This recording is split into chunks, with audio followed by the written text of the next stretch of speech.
ಅದಕ್ಕನುಗುಣವಾಗಿ ನಾವು ಇವಾಗ ಅಭಿನಯ ಗೀತೆ ಮಾಡೋಣ. ಓಕೆನಾ?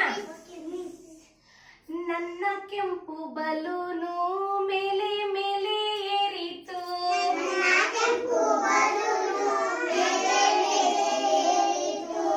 ದೂರ ದೂರ ಹಾರಿತು, ಗಾಳಿಯಲ್ಲಿ ತೇಲಿತು, ನನ್ನ ನೀಲಿ ಬಲೂನು ಮೇಲೆ ಮೇಲೆ ಏರಿತು,